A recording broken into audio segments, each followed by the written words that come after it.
So yesterday we have done topic free fall. Okay, uv, initial, final velocities, s is the distance covered in time t. In applying these equations we will take acceleration a to be positive when it is in the direction of the velocity. If acceleration it is in direction of the velocity, it will be taken as positive, and that is in the direction of motion, the acceleration a will be taken as negative. It is in the sorry, when it opposes the motion, a will be taken as negative. Okay, when it is in opposite direction. Okay, now 10.2 we will do. A car falls off a ledge and drops to the ground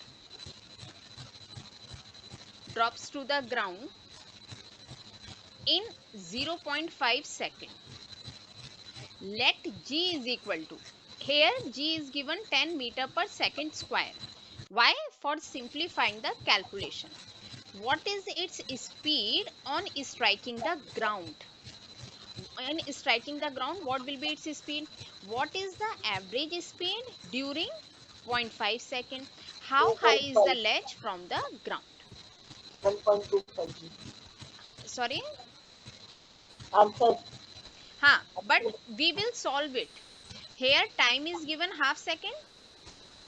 As it is falling above the ground, so its initial velocity is taken as 0 meter per second, 0 meter per second. Acceleration due to gravity is 10 meter per second square, and acceleration of the car, Ishan, it will be taken as positive because it is going downward, and earth it is Is it in when the object goes downward, the acceleration is in positive and pos- up? negative. Okay, that's why it is positive. Ishan, here first equation of motion we know v is equal to u plus at, but अब u 0 है u तो 0 हो गया simple, तो v will become 80, 80. And what is the value of a? 10, A is 10 10, and t is 1 upon 2 1 upon 2. Now or 0.5. 0 point, uh, 5. only 5. Yes, yes, 5 meter per second. Write it down, Nishan.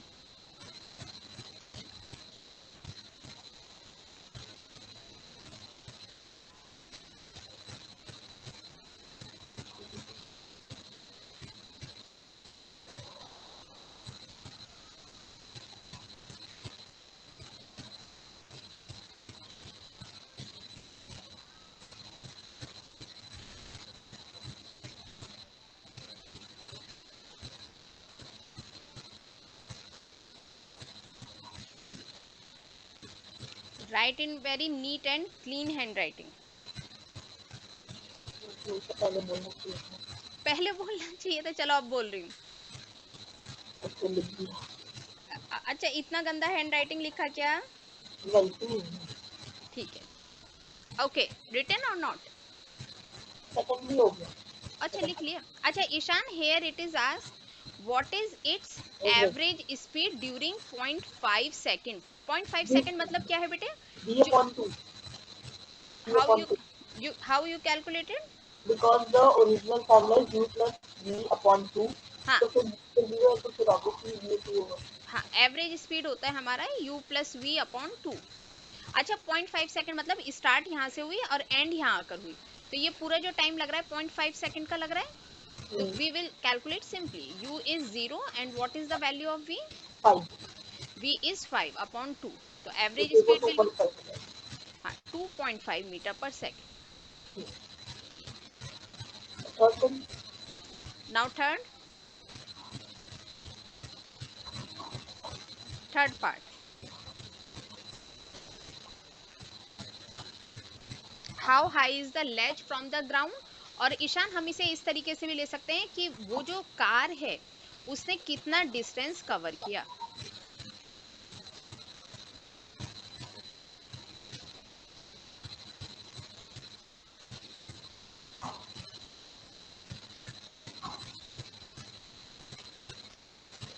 बताओगे कौन सा equation of motion इसमें लगने वाला है? Ma'am वो U T plus half A T square, अब U T तो जीरो हो गया अपने आप, तो हाँ, हाफ ए टी स्क्वायर। क्योंकि u का वैल्यू जीरो है, स्टार्टिंग वेलोसिटी जीरो हो गई, प्लस हाफ एक्सीलरेशन क्या लेना है ईशान यहाँ पर, एक्सीलरेशन ऊपर से नीचे आ रहा है ना ऑब्जेक्ट, तो प्लस 10 माइनस 10, प्लस प्लस का 10 लेना है, और टाइम कितना है, 0.5। 0.5 का स्क्वायर। तो इसे हमें सॉल्व करना है, हाफ इंटू 10 इंटू 0.5 इंटू 0.5। तो मैंने पॉइंट पॉइंट 0.5 को मैंने वो लिया है हाफ, मैंने कोई बात, पॉइंट कोई बात टू नहीं, डिवाइड किया है। हाँ तो हाफ से कर लो, आंसर ठीक होता है, कोई दिक्कत नहीं होती, क्योंकि दोनों ही सेम बातें हैं। तो फिर वो 5 आ गया। हाँ, 5/4 हो गया, हाँ और डिवाइड करने पर क्या मिलेगा आपको, और सिंपल 1.4 की वो 1.25। 1.25, 1.25, और यूनिट क्या मुझे लिखनी चाहिए यहाँ पर, ठीक है। मीटर। तो ईशान ये करने के बाद हम फाइनल स्टेटमेंट देंगे that the ledge is 1.25 metre above from the ground. Final statement का बहुत रोल होता है, ठीक है ईशान। इस न्यूमेरिकल में कोई डाउट तो नहीं किसी तरह का,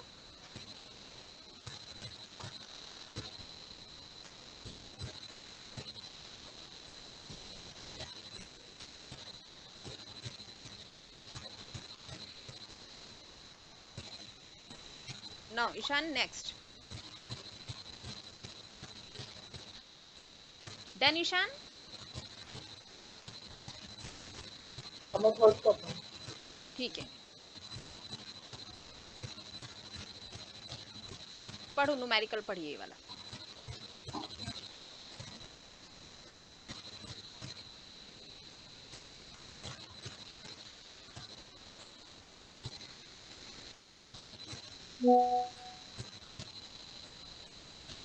10.3 ईशान, रीड द न्यूमेरिकल।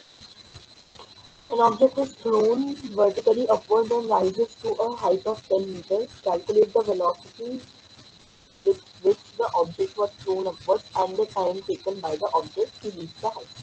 अच्छा ईशान, मुझे एक बात बताओ, यहाँ पर एक ऑब्जेक्ट को ऊपर की तरफ थ्रो किया गया, फिर वो ऑब्वियसली एक पॉइंट पर जाकर रुक जाता है ना, तो यहाँ पर u का तो कुछ वैल्यू होगा मतलब, लेकिन v का वैल्यू क्या होने वाला है, इसका वैल्यू जीरो। जीरो होने वाला है। बात क्लियर हो गई। हम्म, और यहाँ पर आपको क्या कैलकुलेट करना है, calculate the velocity with which the object was thrown upward. तो क्या फॉर्मूला आप अप्लाई कर सकते हो यहाँ पर। अच्छा एक बात मुझे और पूछनी थी ईशान, यहाँ पर आप g क्या लोगे,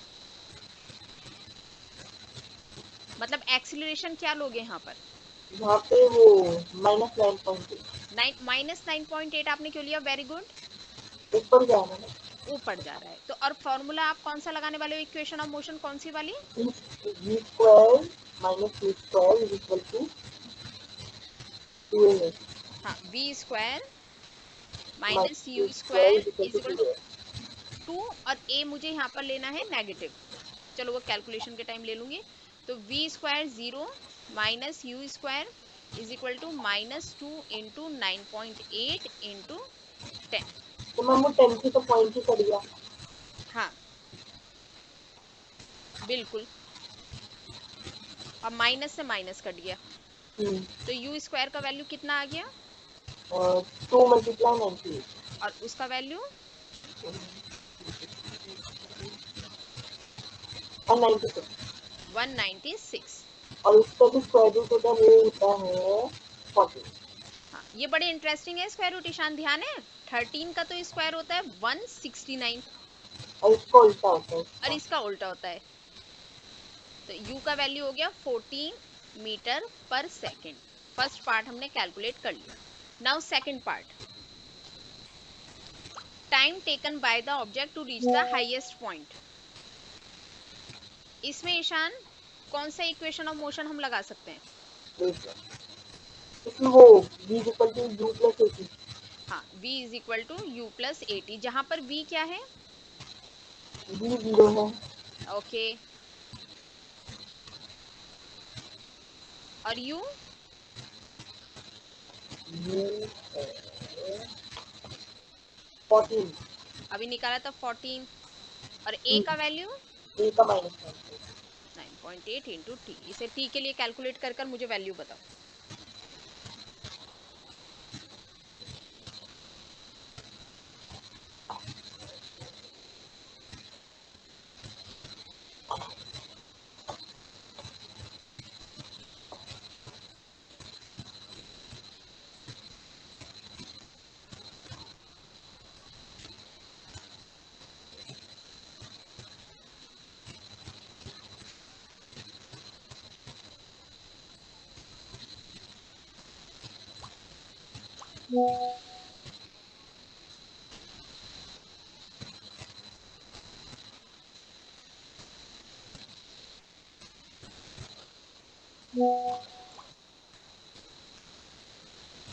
हम 4.72 सेकेंड. कितना है वैल्यू? 47.2 सेकेंड. 40. एक सेकंड, आपने कैसे सॉल्व किया? 14 is equal to 9.8 into t था, और टी का वैल्यू, डिवाइड करना था. हाँ, गलत कर दिया. हाँ.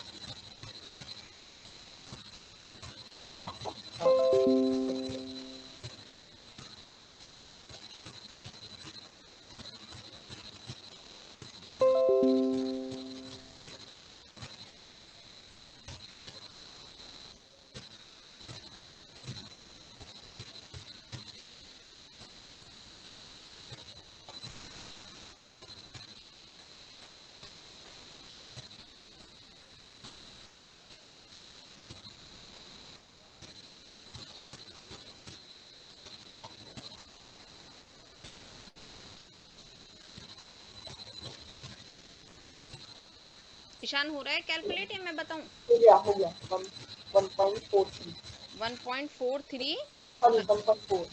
हाँ, 1.4 और unit unit second. Very good Ishan. Ishan, अब मुझे जरा वो बताओ आप, अम, इसमें ये दो क्वेश्चंस हैं लिखे हुए हमारे पास.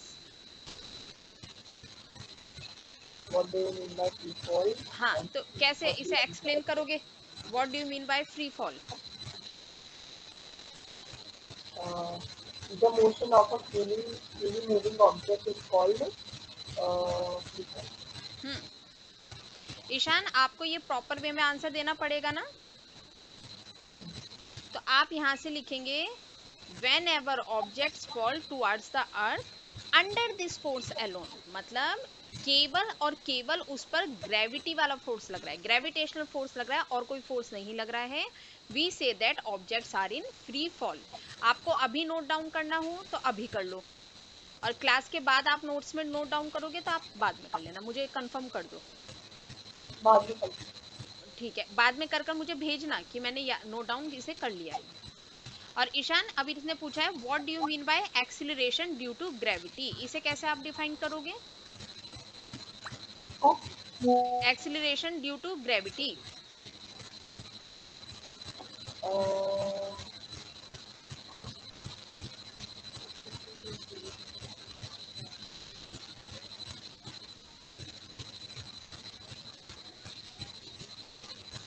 आप लिखोगे यहाँ पर, कहाँ से लिखोगे? Calculate the value of g. नहीं नहीं, यहाँ से. Whenever an object falls towards the earth an acceleration is involve. This acceleration is due to earth's gravitational force, therefore this acceleration is called acceleration due to the gravitational force of the earth, or acceleration due to gravity. It is denoted by g and the unit of g is same as that of acceleration, meter per second square. और यहाँ पर इसका value भी दे दोगे. its value is, क्योंकि ये long ऐसा नहीं है कि आप कैलकुलेट करो, 9.8 मीटर पर सेकेंड स्क्वायर, इतना आपको लिखना है. ईशान, आपने सर्कल कर लिया है या अंडरलाइन कर लिया? ये दोनों क्वेश्चन या तो आप अभी लिख लो, I am giving you 5 minutes, और लर्न कर लो. मैम वो एक बार फ्री फॉल का दिखा देंगे ना. फ्री फॉल का दिखा दूं? लिख रहे हो अभी? Hmm. ये था।